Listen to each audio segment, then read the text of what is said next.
आतापर्यंत कुणी ठरवलं असेल, कुणी ठरवलं नसेल मला काय व्हायचंय, पण आज स्वतःला विचारा की आम्हाला नेमकं काय करायचं आयुष्यामध्ये.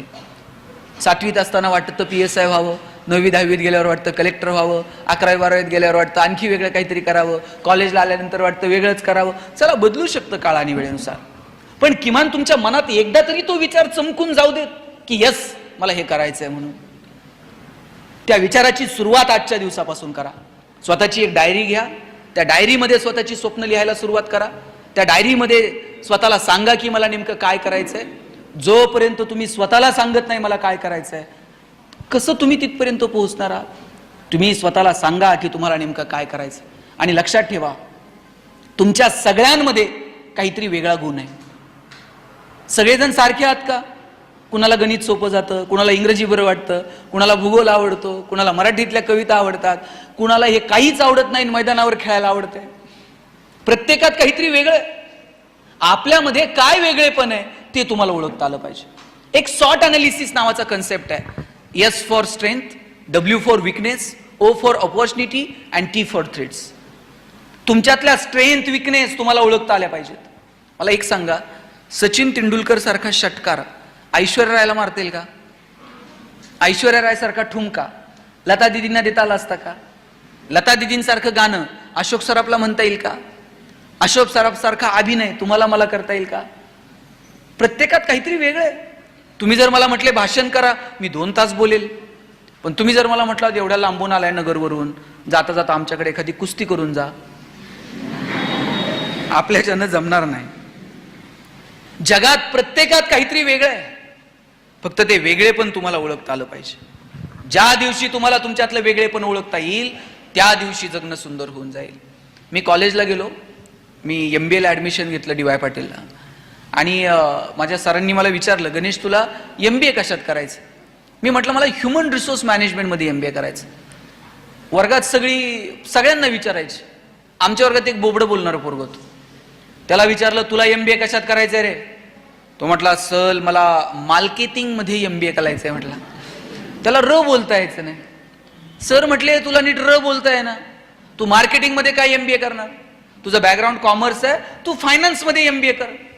पोरग वर्गात उठून उभं राहिला, म्हणला सर कलनाल तर मार्केटिंग मध्ये MBA कलनाल नाही तर शिकणार नाही. म्हटलं सर म्हटले तुला काय करायचे ते कर, आपण परीक्षा घेऊ, कुणामध्ये मार्केटिंगचं टॅलेंट आहे ते शोधू, त्यानं मार्केटिंग मध्ये MBA करावं.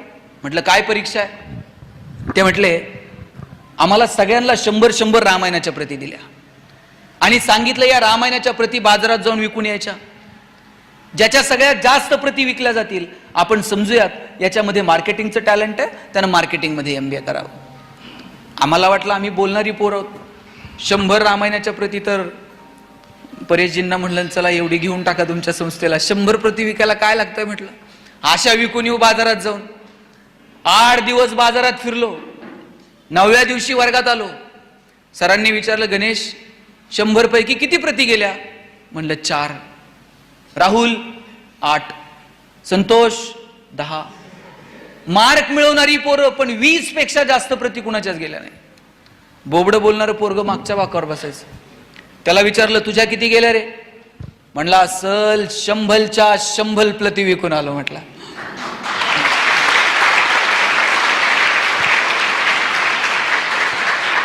सर म्हटले कोणती स्ट्रॅटेजी, कोणतं रेफरन्स बुक, काय केलं तू? म्हणला काहीच नाही, मी लोकांच्या दालात द्यायचो, बेल दाबायचो, लोक बाहेर यायची, लोक बाहेर आली की समोर लामायण ठेवायचो आणि सांगायचं हे लामायण इकत घेता का वाचून दाखवू?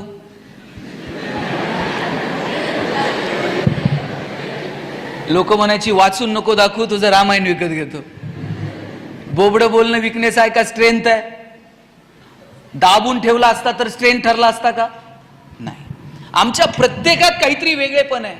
फक्त ते वेगळेपण आम्हाला ओळखता आलं पाहिजे. ज्या दिवशी पोरांनो तुम्हाला तुमच्यातलं वेगळेपण सापडेल त्या दिवशी तुमचं जगणं सुंदर होऊन जाईल. शोधा तुमच्यामध्ये काय चांगलं आहे. कुठलीही गोष्ट, आपलं आयुष्य मुळात क्षणभंगूर आहे. आपल्याला माहित आहे का हो? मला सांगा, आपल्याकडे किती प्रॉपर्टी आहे हे सगळ्यांना माहित आहे, बरोबर? पण आपल्याकडे किती वेळ शिल्लक आहे हे कुणाला माहित आहे का? जन्माला येण्याचे संकेत 9 महिने आधी मिळतात, पण आपण जाणार आहोत याचे संकेत 9 मिनिट पण आधी मिळत नाही. आपल्याला जर 9 महिने आधी पत्र आलं, हां तुमचं आटपलं आता हिशोब करून घ्या, काय अवस्था होईल माणसाची. पण नाही, ते संकेत मिळत नाहीत. 130-135 कोटी लोकसंख्या आहे भारताची. हजारो लोक रोज जन्माला येतात आणि मरतात. त्यांच्या नावाची नोंद सुद्धा इतिहास ठेवत नाही. आपल्यालाही त्यांच्याचपैकी एक व्हायचंय का? आले गेले काही नाही कोणाला घेणं देणं. आपल्याला जर वाटत असेल की इतिहासानं आपल्या येण्याची आणि जाण्याची नोंद ठेवावी तर तसं कर्तृत्व आपल्याला करावं लागेल. आणि त्यासाठी फक्त स्वतःसाठी जगून चालत नाही, आपल्याला थोडंसं इतरांसाठी जगता येईल का?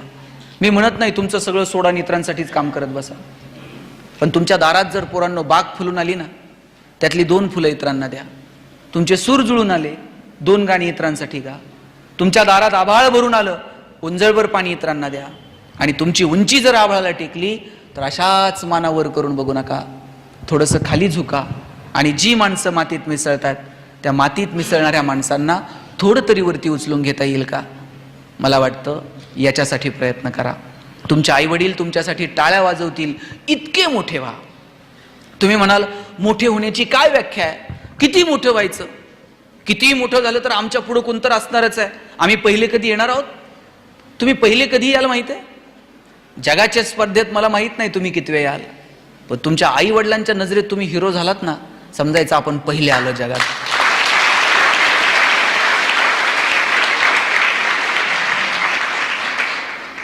विठ्ठल लहाने नाव ऐकलंय? प्लॅस्टिक सर्जन आहेत, लातूरचे आहेत. रोज 4 प्लॅस्टिक सर्जरी मोफत करतात. एका कार्यक्रमात डॉक्टरांची भेट झाली. म्हटलं डॉक्टर रोज 4 सर्जरी मोफत का करता?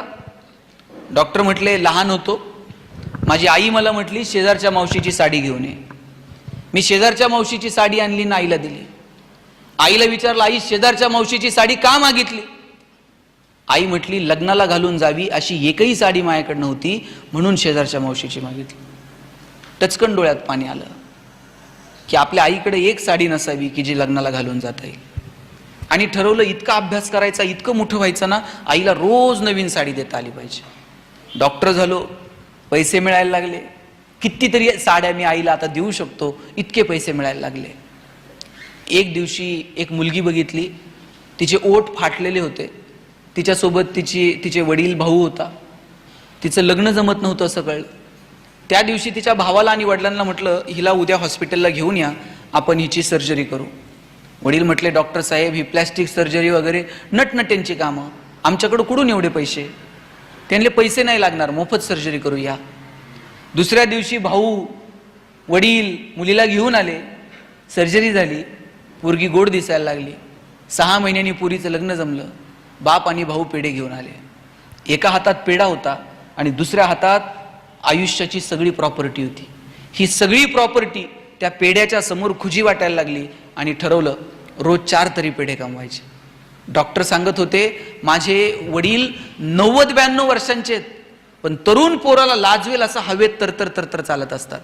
एक दिवशी वडिलांना विचारलं बाबा एवढ्या हवेत का चालता? वडील म्हटले मी प्लॅस्टिक सर्जन विठ्ठल लहाने आणि पद्मश्री डॉक्टर तात्याराव लहानेचा बाप आहे, हवेत नाही चालणार तर काय चालणार?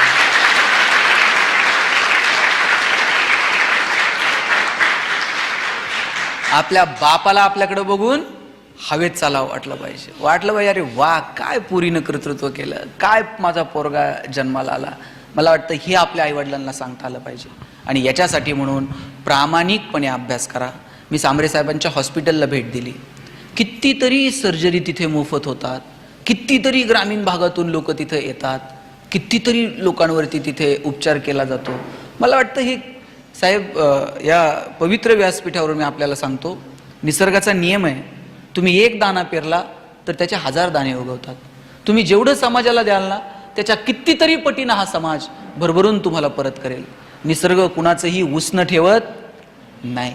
म्हणून तुम्ही ज्या या लेकरांसाठी करताय, शाळा कॉलेजांसाठी करताय, त्या दिवशी गप्पा मारता मारता मी सहज त्यांच्याशी बोलत होतो. ते म्हटले की मी इथं शाळा सुरू करण्यापाठीमागचा उद्देशच हा होता, का बरं आपल्या ग्रामीण भागातल्या आदिवासी पाड्यातल्या पोरांना चांगलं एज्युकेशन मिळू नये, का क्वालिटी एज्युकेशन त्यांना मिळू नये. मोठमोठ्या शाळांमध्ये 60-65 हजार, अहो त्यांची 65,000 70,000 वर्षाचं इन्कम नाही. आणि 60-65 हजार रुपये ते उत्पन्न शाळेत फी कशी भरू शकतील? आणि म्हणून ही लेकरं सुद्धा शिकली पाहिजेत. या पोरांना सुद्धा माणूस म्हणून घडण्याचा, मोठं होण्याचा अधिकार नाहीये का? ग्रामीण भागातली पोरं, ग्रामीण भागातली माणसं फार हळवी आहेत. पोरांनो, तुम्ही लक्षात ठेवा, कितीही मोठे झालात ना, मी तुम्हाला एक किस्सा सांगून थांबतो, जास्त वेळ तुमचा घेत नाही. तुम्हाला काहीतरी समाजासाठी करता आलं पाहिजे. तुम्ही IAS झालात ना, 10 पोरांना सांगा कसा अभ्यास करायचा, त्यातलं एक पोरग जरी झालं तरी तुम्ही समाजासाठी काहीतरी करू शकलात. प्रत्येक वेळेस समाजाला द्यायला पैसेच लागतात असं नाही. कधी ज्ञान द्या, कधी मदत द्या, कधी मार्ग दाखवा, कधी कुणासाठी तरी कष्ट करा, पण काहीतरी समाजाला आपण देणं लागतो, ही भावना कायम आपल्या मनात असली पाहिजे. मी माझ्या वडिलांना विचारलं होतं, म्हटलं आप्पा जगणं कशानं सुंदर होतं, असले काय टॅबलेट बिबलेट काय आहे का? त्याने अशी एकही टॅबलेट मेडिकलमध्ये नाही की जिनं जगणं सुंदर होईल, किंवा कुठल्याही दुकानात तुझं जगणं सुंदर करण्याचे कॉस्मेटिक प्रोडक्ट्स तुला मिळणार नाहीत. म्हटलं मग कशानं जगणं सुंदर होतं? ते म्हटले तुला एक गंमत सांगतो. मला म्हटले तू एक यादी कर, ज्या लोकांनी तुला आतापर्यंत तुझ्या आयुष्यात मदत केली. मी यादी करायला घेतली. शाळेत असताना या मित्राच्या गाडीवर बसून सायकलवर बसून शाळेत जायचो. कॉलेजला आल्यानंतर या मित्राच्या वडिलांनी मला फीला मदत केली. पुण्यात शिकायला आल्यानंतर याच्या रूममध्ये राहायचो. अशी मी 100-150 लोकांची यादी केली. म्हणलं या लोकांनी मला मदत केली आजपर्यंत. वडील म्हणले अरे वा, ती माणसं तुला अजून आठवतात की ज्यांनी तुला मदत केली आहे, याचा मला हेवा वाटतं. म्हणले आता दुसरी यादी कर. म्हणलं दुसरी यादी काय? म्हणले तू आतापर्यंत किती लोकांना मदत केली त्याची एक यादी कर. मग मी ती यादी तयार करायला घेतली. आठवून मला आठवत नव्हतं मी कुणाला मदत केली. 5-6 इकडची तिकडची नावं लिहिली. म्हटलं या 5-6 लोकांना मी पण आयुष्यात मदत केली. वडील म्हटले ज्या दिवशी तुझी दुसरी यादी पहिल्या यादीपेक्षा मोठी होईल ना, त्या दिवशी आपोआप तुझं जगणं सुंदर होईल.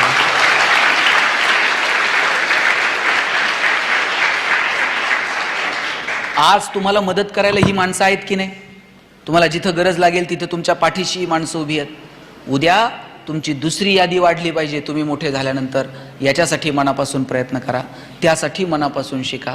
छोट्या छोट्या गोष्टींचा आनंद घ्या, मोठी स्वप्न बघा, भन्नाड जगायचं, टेन्शनमध्ये राहायचं नाही.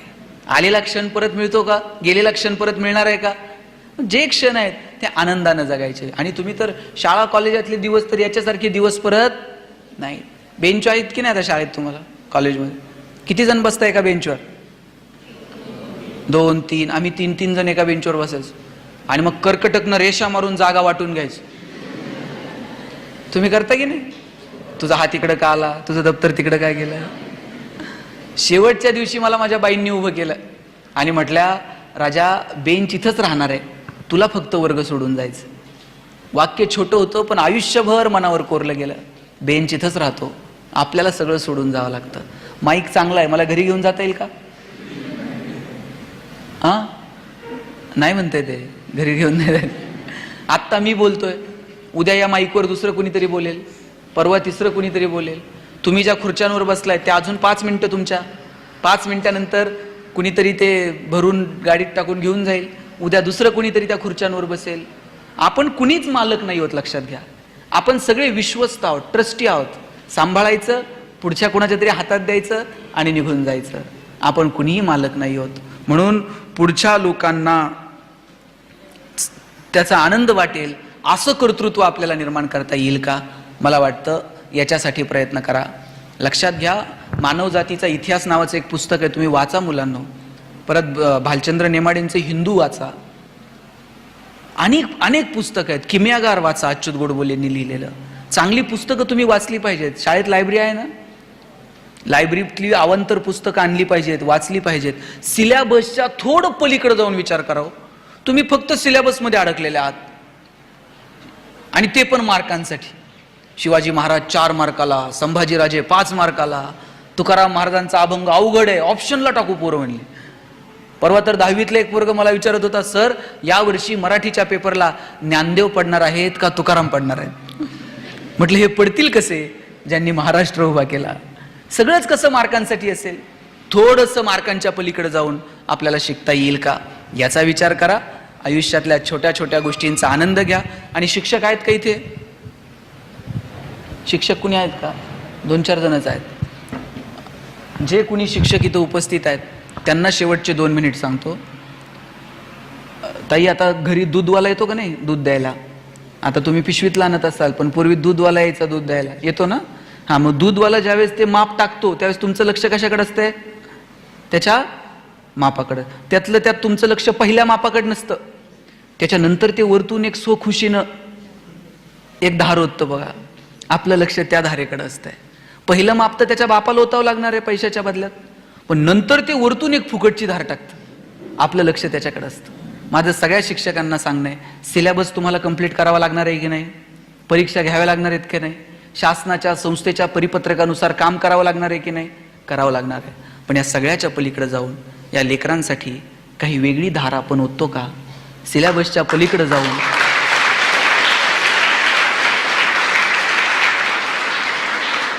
आपण या पोरांच्या भविष्यासाठी काही करतो का? मला वाटतं या सगळ्या गोष्टींकडं लक्ष देण्याची वेळ आहे. आणि या पोरांचं जर भविष्य तुम्हाला शोधायचं असेल ना, ते वर्गपाठाच्या वह्यात, गृहपाठांच्या वह्यात नाही सापडत. यांचं भविष्य, यांचा भूतकाळ, यांचा वर्तमान काळ सगळं तुम्हाला वह्यांच्या मागच्या पानात सापडतं. मागच्या पानावर काय असतं तर मी सांगायला नको. रांगोळ्यांची डिझाईन असते, मेहंदीची डिझाईन असते, आकडेमोड असते. पोरांनी तर असली नावं खुडून खुडून परत दुसरी तिसरी परत ती खुडून काय काय सांगायचं असतंय. पोरं खूप सात्विक आहेत, फक्त त्यांच्या भविष्याला आयाम निर्माण करून देण्याची जबाबदारी आपल्याला सगळ्यांना स्वीकारावी लागेल. त्यांचं भविष्य गोड व्हावं, समृद्ध व्हावं अशी अपेक्षा या कार्यक्रमाच्या निमित्तानं व्यक्त करतो. एकमेकांना भेटा, एकमेकांना वेळ द्या, एकमेकांशी बोला. कितीतरी दिवसांनी तुम्ही आज एकमेकांना भेटला असाल. हल्ली गाठी भेटी फक्त सुखदुःखातच होतात. एरवी होतात का? एरवी कुणाला वेळ आहे का जायला, राहायला, 2 दिवस थांबायला? हल्ली आता कुणी कुणाला कामाशिवाय भेटतही नाही. परवा तर एक जण मला म्हटलं, मी इतका बिझी आहे, मला श्वास घ्यायला सुद्धा वेळ नाही. म्हटलं सोडून दे, श्वास घ्यायला वेळ नाही. आणि तुम्ही बघा प्रश्न कसे बदलत जातात. 60 नंतर जर तुम्ही एकमेकांना भेटलात तर आता तुमचे प्रश्न काय आहेत एकमेकांशी? 60 नंतर जर भेटले तर पहिले 2 प्रश्न हेच असतात, तब्येत कशी आहे आणि मुलं काय करतात. याच्या पलीकडे तिसरा प्रश्न नाही. तुम्ही महिला मंडळी 60 नंतर भेटलात, काय प्रश्न आहेत तुमचे? टाच बरी आहे का? गुडघे दुखत आहेत का? आणि 20-25 मधल्या पोरी जर एकमेकीला भेटल्या तर, बाई हे गळ्यातलं कुठून केलं, ही डिझाईन कुठून घातली, ही साडी कुठून घेतली. प्रश्न बदलतात. काळ आणि वेळेनुसार आपण पुढे पुढे जात राहतो. जी परिस्थिती आहे त्यातला आनंद शोधणं एवढंच माझ्या हातात आहे.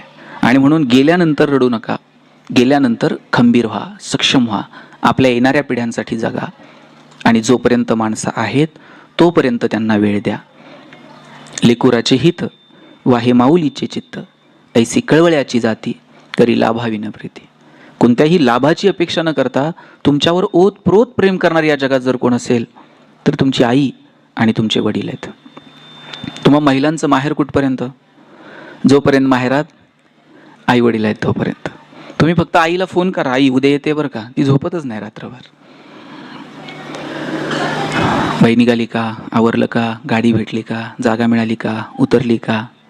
तुम्ही यायला उशीर, ती उमऱ्यामध्ये पळत येते. उमऱ्यात पळत आली की भाकरीचा तुकडा वळून टाकते, पाणी वळून टाकते, जवळ घेते, तिचे ओढ गालावर लावते. किती प्रेम आहे आईचं. आणि 2 दिवस जर तुम्ही माहेरी थांबलात आणि 3ऱ्या दिवशी सासरी जायला निघालात, तुमच्या आईनं तुमची पिशवी कधी रिकामी पाठवली का? शेंगा घेऊन जा, वांगे घेऊन जा, दूध घेऊन जा, भाजी घेऊन जा, पापड करून ठेवलेत, लोणचं घालून ठेवलंय, कुरड्या करून ठेवल्यात, वडे तोडून ठेवलेत. सासरी काय मिळत नाही का? सासरी सगळं मिळतं, पण आईला वाटतं पोरीची पिशवी कधी रिकामी जाऊ नये. कोण करतं एवढं प्रेम तुमच्यावर? एवढं प्रेम या जगात दुसरं कोणीही तुमच्यावर करू शकत नाही. म्हणून जे काही क्षण वाट्याला आले ते आनंदानं जगता येतील का याची काळजी माणूस म्हणून आपण सगळ्यांनी घेतली पाहिजे. नंतर हे स्पर्श, हा संवाद, हा सहवास नंतर नाही. बहिणाबाई चौधरी असं दारात दळत बसलेल्या असायच्या आणि रस्त्याने एक वाटसरू चाललेला होता. त्या वाटसरूने विचारलं, पाणी आहे का? बहिणाबाई म्हटल्या, पाणी तर घेच, बस जरा 2 घास खाऊन जा. त्याला 2 घास जेवायला वाढला. जेवता जेवता बहिणाबाई त्याला संसारातलं दुःख सांगायला लागल्या आणि ते संसारातलं सगळं दुःख ऐकलं आणि तो वाटसरू म्हणला, एवढं दुःख आहे तुझ्या आयुष्यात आई, मग तू इथं नांदते का? तेव्हा बहिणाबाई म्हटल्या, लेकीच्या माहेरासाठी आई सासरी नांदते. इथं कितीही दुःख असलं तर मला नांदावं लागेल, कारण माझी पोरगी जर माहेरी आली तर तिला माहेर पाहिजे. आई नांदते ती लेकीच्या माहेरासाठी. दिवसभरात एक तरी फोन आईला करायचा असतो आणि सगळं आईला सांगायचं असतं. आई सगळं तुमचं ऐकते. कधीतरी आईचं एक वाक्य तुम्ही ऐकलं पाहिजे. कधीतरी नकळत आई फोनवर बोलते, बाई आम्ही आहोत ना तोपर्यंत येत चला. ज्या दिवशी आई असं म्हणेल आम्ही आहोत तोपर्यंत येत चला, तेव्हा हातातली कामं थोडीशी बाजूला ठेवा आणि भेटून घ्या. आपलं बालपण कधी संपतं माहिती आहे? कुणी म्हणेल शाळेत गेल्यावर संपतं, कुणी म्हणेल कॉलेजला गेल्यावर संपतं. मी म्हणतो तुम्ही म्हातारे झालात ना तरी तुमचं बालपण संपत नाही. बालपण तेव्हा संपतं जेव्हा आई जाते. आई गेली का समजायचं आपलं बालपण संपलं. पोरींची तर हसायची, रुसायची, फुगायची, भांडायची, चिडायची, रागवायची सगळी जागा जर कोणती असते तर ती त्यांची आई असते. एक लहान लेकरू आईसोबत यात्रेला गेलं आणि आईला म्हटलं, आई ते खेळणं घेऊन दे ना. आई म्हटली, राजा आपल्याकडे एवढे पैसे नाही आहेत. बरं आई काही अडचण नाही. उड्या मारत मारत आईसोबत फिरत होतो. म्हटलं, आई ते खाऊ तर घेऊन दे. आपल्याकडे एवढे पैसे नाहीत दादा. बरं बाबा. ते पोरगं तसंच आनंदात उड्या मारत मारत पुढे निघालं. पुढे गेल्यानंतर एक खेळणं बघितलं. आई ते खेळणं तर घेऊन दे. आई म्हटली, आपल्याकडे एवढे पैसे नाही आहेत. बरं आई. आईने ना खेळणं दिलं, ना खाऊ दिला, ना काही दिलं. पण ते पोरगं उड्या मारत मारत आईसोबत जत्रत फिरत होतं. आईचा आणि लेकराचा हात सुटला. पोरगं गर्दीत हरवलं. पोरगं रडत होतं, माझी आई हरवली म्हणून. खरं तर हरवला मुलगा होता, पण तो सगळ्यांना सांगत होता माझी आई हरवली आहे, तिला सापडा. तर रडणाऱ्या पोराला सगळा समाज समजून सांगत होता, ए बाबा रडू नको. एक जण म्हटला, थांब तुला खाऊ घेऊन देतो. पोरगं म्हटलं, मला खाऊ नको, मला आई पाहिजे. कुणी म्हटलं तुला खेळणं घेऊन देतो. मला खेळणं नको, मला आई पाहिजे. कुणी म्हटलं तुला पाळण्यात बसवतो. मला पाळण्यात नाही बसायचं म्हटलं, मला आई पाहिजे. बघा आईनं काहीच दिलं नाही तरी पोरगा आनंदात होतं. समाज आता सगळं द्यायला तयार आहे, पण आता मात्र त्याला आई पाहिजे. ही नाती परत नाहीत, हे प्रेम परत नाही. जग तर आपल्याला जन्माला आल्यानंतर ओळखायला लागतं. एकमेव आई अशी आहे जी जगापेक्षा जास्त 9 महिने आपल्याला ओळखत असते. तिच्या श्वासातून आपण श्वास घेतला आहे, तिच्या पोटात होतो आपण 9 महिने. बाळंत अनंत अशा वेदना सहन केल्यानंतर मग आपला जन्म झाला आहे, मग आपल्याला हे जग बघायला मिळालं आहे. जिच्या श्वासातून आपण श्वास घेतला आणि जिच्या पोटात आपण 9 महिने होतो, तिला शिवून किती दिवस झाले हो? मला तरुण पोरांना विचारायचं, आईला शिवलेलं किती दिवस झाले? आईच्या हाताला हात लागून किती दिवस झाले? आईच्या पायाला हात लागून किती दिवस झाले? आपण तिच्या पोटात होतो आता कितीतरी दिवस झाले, आठवत पण नाही तिच्या हाताला हात लागलाय. नंतर नाही हे स्पर्श कळत. जोपर्यंत आहे तोपर्यंत ते स्पर्श ठेवा. माझी सगळ्या तरुणांना विनंती आहे, घरातनं बाहेर पडताना आहे ना आईच्या पायावर डोकं ठेवा. आई काळीच काढून देते. माझं आयुष्य पण तुला लागू दे म्हणते. वडिलांच्या फक्त पायाला हात लावा. वडील अशी पाठीवर थाप मारतात, पठ्ठ्या सुखात राहा म्हणतात. हे स्पर्श परत नाहीत. जोपर्यंत हे स्पर्श आहेत तोपर्यंत नाती आहेत. ज्या दिवशी हे स्पर्श संपले त्या दिवशी नाती संपली. आणि इथं अनेक मुली आहेत. माझा तर दावा आहे बरं का, वडिलांचं आहे ना मुलीवर थोडं जास्तच प्रेम असतं. मुलावर जेवढं आहे ना त्याच्यात थोडं तरी जास्त प्रेम बापाचं त्याच्या मुलीवर असतं. मला भांडणं नाही लावायची तुमची, पण जे खरं आहे ते खरं आहे. मुलांनी जर वडिलांना काही मागितलं तर वडील म्हणणार 2 दिवस थांब, पगार होऊ दे, मग बघू. आणि मुलीनं काय मागू द्या बरं. बापाला असं वाटतं कधी निघून देईल आणि कधी नाही. वडिलांना माहीत असतं 4 दिवस चिमणीसारखी थुई नाचल आणि एक दिवशी भुरकन उडून जाईल. जोपर्यंत आपल्या घरात आहे तोपर्यंत तिचे सगळे हट्ट पुरवायचे हे वडिलांनी ठरवून घेतलेलं असतं. ज्या दिवशी मुलगी जन्माला येते ना त्या दिवशी वडिलांच्या मनात 2 विचार चमकून जातात. एक मुलीचं शिक्षण आणि दुसरं मुलीचं लग्न. 1-1 रुपया वडील तिच्यासाठी बाजूला काढून ठेवत असतात. स्वतः फाटलेली तुटलेली चप्पल घालतील, मुलीला मात्र शाळेत जायला चांगले शूज घेऊन देतील. वडील फाटलेलं बनियन घालतील, मुलीला चांगला ड्रेस घेऊन देतील. वडील सायकलवर कामाला जातील, पोरीला कॉलेजला जायला गाडी घेऊन देतील, बसचा पास काढून देतील, तिच्या हॉस्टेलची फी भरतील. किती प्रेम आहे हे. मुलीच्या लग्नात तर बाप असा फेटाबिटा घालून मिरवत असतो. दिवसभर बापाची मान उंच असते. कन्यादान झालं ना मग वडील मान खाली घालतात. जावायच्या हातात हात देतात आणि सांगतात, तळ हाताच्या फोडासारखं जपले, सांभाळून घ्या. दिवसभर वडिलांच्या डोळ्यात थेंब येत नाही, पण पोरीची गाडी एकदा निघून गेली ना, खांबाच्या पलीकडे जाऊन एकटाच रडतो तो बाप असतो. बापाला रडताही येत नाही, त्याला त्याचं दुःखही सांगता येत नाही, पण त्याचं विशेष प्रेम त्याच्या मुलीवरती असतं. लग्न झाल्यानंतर 2 दिवसांनी वडील फोन करतात मुलीला, बाई बरी आहेस ना गं? पोरीच्या आवाजावरनं कळतं बापाला जागा चांगली भेटली का कशी भेटली ते. इतकं प्रेम तुमच्यावर कोण करतं? 10 मिनिट जर मुलीला कॉलेजवरून यायला उशीर झाला, 10 मिनिटात बाप 10 वेळा आईला विचारतो, ए कुठपर्यंत आली बघ, जरा फोन कर. ते बाप थेट पुरीला फोन पण लावत नाही, ते आईला सांगतं कुठपर्यंत आली बघ.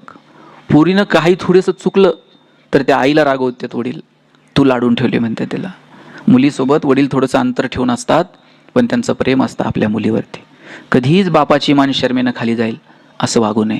बापाला अभिमान वाटला पाहिजे, काय माझ्या पुरीनं कर्तृत्व केलं, काय माझ्या मुलीनं संसार केला, काय माझ्या राणीनं. आणि पुरीचं पण बापावर जरा जास्त प्रेम असतं. एक वेळ ती आईला थोडंफार इकडचं तिकडचं बोलेल, पण बापाला जर कोणी बोललं तर तिला राहवत नाही. वडील गेल्यानंतर त्या पुरीला जेव्हा निरोप जातो, तेव्हा त्या घरापर्यंत येईपर्यंत तिची जी तगमग असते ती शब्दात न मांडता येण्यासारखी आहे. ती सांगते की तुमची छकुली आली आहे, आता उठा, पण आता ते शक्य नसतं. जन्माला आलेल्या प्रत्येक जीवाला एक ना एक दिवस या जगाचा निरोप घेऊन निघून जावं लागतं. म्हणून गेल्यानंतर आपला संवाद समजत नाही, आपले अश्रू कळत नाहीत. जोपर्यंत माणसं आहेत तोपर्यंत त्यांना जपा, तोपर्यंत त्यांच्यासोबत सहवास ठेवा, तोपर्यंत त्यांच्यासोबत प्रेमानं वागा. मला वाटतं हे जर आपण करू शकलो तर सुंदर आयुष्य जगू शकतो. म्हणून या पुण्यस्मरणाच्या निमित्तानं मला इतकंच सांगायचं आहे, आयुष्य सुंदर आहे, त्या सुंदर आयुष्याचा आनंद घ्या. गेलेल्या माणसासाठी आता तुम्ही रडणं थांबवा. ते जर वरतून बघत असेल तर त्याला वाटलं पाहिजे की नाही, मी गेल्यानंतर सुद्धा त्या माणसाची तगमग कशासाठी असते? त्या माणसाची तगमग असते ते तुम्ही छान राहावं, तुम्ही सुखानं राहावं याच्यासाठी असते. आणि म्हणून तुम्ही किती लवकर सावरता यावर त्याची पुढची गती अवलंबून आहे असं समजावं. तर म्हणून तुम्ही सक्षमपणे उभं राहणं, आलेले दिवस आपल्या लेकरा बाळांसाठी देणं. बघा, वडील गेल्यानंतर ती आई राहते, आई खचून जाते, पण आईनं खचून चालत नाही. पोरांचा बाप गेलेला असतो, पोरींचा बाप गेलेला असतो, अशा वेळेला आईची जबाबदारी असते, आपण पोरापोरींचे आई पण व्हायचंय आणि वडील पण व्हायचंय. त्या लेकरांना वडिलांचंही प्रेम आता तुम्हालाच द्यायचं आहे आणि आईचंही प्रेम तुम्हालाच द्यायचं आहे. तुम्ही जर खचलात तर मग या लेकरांनी बघायचं कुणाकडे? म्हणून खचून न जाता तुम्ही सक्षम व्हायचं, त्या मुलांच्या आनंदामध्ये आनंद मानायचा. आईची वडिलांची दोघांचीही भूमिका तुम्हीच निभवायची. पोरांना ती माया देण्याची जबाबदारी आता मात्र तुमची आहे. त्यामुळं हे जे जग आहे, ह्या जगाच्या राहणीनुसार आपल्याला चालावं लागेल. इतर प्राणी पक्ष्यांप्रमाणेच आपणही तसेच एक घटक आहोत. फक्त आपण आपल्या बुद्धिचातुर्याच्या जोरावरती, संशोधनाच्या जोरावरती, ज्ञानाच्या जोरावरती आपलं जगणं थोडंसं इतर प्राणी पक्ष्यांच्या तुलनेत सोपं केलं आहे. यापेक्षा काय, त्यांना जशा मर्यादा आहेत तशाच आपल्यालाही मर्यादा आहेत. आलेल्या प्रत्येक जीवाला एक ना एक दिवस या जगाचा निरोप घेऊन निघून जायचं आहे. म्हणून जे क्षण वाट्याला येतील ते आनंदानं जगता येतील का याची काळजी घ्या. भगवान श्रीकृष्ण करंगळीवरती पर्वत उचलतात, बासरी मात्र 2 हातांनी घट्ट पकडतात. ज्याला करंगळीवरती पर्वत उचलता येतो त्यानं बासरी तर गरगर फिरवली असती, पण करंगळीवरती पर्वत उचलणारा कृष्ण बासरी मात्र घट्ट पकडतो. कारण त्याला ठाऊक आहे, पराक्रम हा रणांगणात गाजवायचा असतो आणि नात्यांमध्ये प्रेम जपायचं असतं. आपण मात्र उलट केलं, आपण रणांगणात शस्त्र ठेवून दिली आणि नात्यांमध्ये पराक्रम गाजवले. मला वाटतं आई, वडील, बहीण, भाऊ, मावशी, काका ही नाती परत आहेत का? आपल्याकडं म्हण होती, आई मरो आणि किती त्या मावशीचं प्रेम असायचं. पोरं वडिलांकडे हट्ट करत नव्हती, तेवढा चुलत्याकडे करायची. वडिलांना म्हणायला जरा घाबरायची, मग चुलत्याला म्हणायचं नाना हे घेऊन द्या, काका ते घेऊन द्या, मग चुलत्यांना हट्ट पूर्ण करायचे. आता ते प्रेम हळूहळू कमी होत चाललंय. आमच्या वडिलांची आत्या आमच्याकडे मुक्कामी यायची आणि आत्या जर आली ना, सगळं घर रात्रभर गप्पा मारत बसायचं. आत्या जर 2 दिवस थांबली आणि 3ऱ्या दिवशी जायला निघाली ना, सगळं घर तिला एसटीला वाटलं लावायला जायचं. आत्या नुसती एसटीत बसली आणि तिनं खिडकीतनं हात केला ना, येते, तिनं येते म्हणायला उशीर हो, सोडवायला आलेल्या लोकांचे डोळे पाणावत होते. एवढी माणसं भावनिक होती. आता हे जाणं येणं उरलं नाही. आता ते पहिल्यासारखं प्रेम उरलं नाही. साधनं वाढत गेली, पण प्रेम कुठे हरून गेलं हे मात्र कळलं नाही. आता बघा, एकच मुलगा आणि एकच मुलगी असते. काळाची गरज आहे एक मुलगा एक मुलगी, कारण लोकसंख्या आज गेली 140-145 कोटींवरती. पण आता एक मुलगा आणि एक मुलगी आहे. येणाऱ्या पिढीला मावशी आहे का? त्यांना काका आहे का? आता येणाऱ्या पिढीला मावशी नाही आणि काकाही नाही. ही शेवटची पिढी आहे ज्यांच्याकडे मावशी काका आहे. म्हणून ज्यांच्याकडे आहे त्यांनी त्यांना जपा. बघा, आता नऊवारीतल्या दोघी तिघीच राहिल्यात आणि टोपीवाले 2-4 जण आहेत मागं. संपली पिढी. ही माणसं नंतर तुम्हाला औषधाला सुद्धा सापडणार नाहीत. ज्यांच्याकडे ही माणसं आहेत त्यांना जपा, त्यांच्याशी बोला, त्यांच्याशी संवाद ठेवा. आणि त्या प्रेमानं ज्ञानोबारायांनी शेकडो वर्षापूर्वी शब्द वापरला आहे, मैत्र जीवांचे. काय अपेक्षा आहे ज्ञानोबारायांची? ज्ञानोबारायांची अपेक्षा इतकीच आहे की इथे मैत्रीचे संबंध सर्वांमध्ये प्रस्थापित होऊ दे आणि त्याच्यासाठी सज्जनांची मांदियाळी तयार होते. बरं, सज्जन कुणाला म्हटलंय? चंद्रमे जे लांछन मार्तंड जे तापहीन, जे चंद्रासारखे शीतल आहेत पण ज्यांचा जगाला ताप नाही, ज्याच्यावरती डाग नाही, आणि जे मार्तंडासारखे तेजस्वी आहेत पण त्यांचा जगाला ताप नाही. चंद्रमे जे लांछन मार्तंड जे तापहीन, अशा सज्जनांची मांदियाळी तयार होईल का, अशी अपेक्षा ज्ञानोबांनी व्यक्त केली. आणि त्यासाठी काय म्हटलंय? दुरितांचे तिमिर जाओ, विश्व सुधर्म सूर्य पाहो. जे अज्ञान आहे, जे अंधकार आहे, हे दूर होऊ दे. त्यासाठी विश्वरूपी सूर्याचा उदय होऊ दे आणि परिणामी सर्वांमध्ये मैत्रीचे संबंध प्रस्थापित होऊ दे. ज्ञानोबराय म्हणतात, जे खळांची व्यंकटी सांडो, तया सत्कर मिरती वाढो, भूता परस्परे पडो मैत्र जीवांचे. ज्ञानोबांनी सांगितलं, जे खल आहेत, जे दुर्जन आहेत, त्यांच्यातली वाईट बुद्धी सांडो. त्यांच्यामध्ये जी सत्कर्माची थोडी बहुत वृत्ती शिल्लक आहे, ती सत्कर्माची वृत्ती वाढो आणि मग देवा ज्याला ज्याला हवंय ते मिळू दे. किती मोठेपणा आहे ज्ञानोबरायांचा. ज्ञानोबरायांच्या ठाई जो मनाचा मोठेपणा आहे, त्यातला किंचितचा जरी मोठेपणा आपल्या सगळ्यांच्या वाट्याला जर आला तर मला वाटतं की आपलं जगणं सुंदर होऊन जाईल. म्हणून एकमेकांना भेटा, एकमेकांच्या सुखदुःखात मनापासून सहभागी व्हा. बऱ्याच जणांना माहीत असतं हे 12च्या आत संपवावं लागतंय. आता बरोबर 11:45 सगळे काही येणार बरं का. शेवटी थोडासा वेळ काढत चला सुखदुःखात. हीच वेळ असते. मला माहीत आहे, कुणी लांबून येत असेल, गाडीची सोय नसते, घरचं इकडचं तिकडचं आवरून मग यावं लागतं, मान्य आहे सगळं. पण अशा वेळेस सुद्धा सुखदुःखात थोडा एकमेकांना वेळ द्या, एकमेकांची विचारपूस करा, एकमेकांच्या गाठीबिठी ठेवा. माहीत नाही कोणती भेट शेवटची असेल, कोणता संवाद शेवटचा असेल, कुणाला माहीत नाही. म्हणून जे काही क्षण मिळतील ते आनंदानं प्रेमानं जगता येतील का याची काळजी घ्या. मी इतकंच सांगेल, दादांच्या जाण्यानं या कुटुंबाला जे दुःख झालं आहे ते दुःख कशानंही भरून निघणार नाही, पण त्यातनं सावरणं इतकंच तुमच्या माझ्या हातात आहे.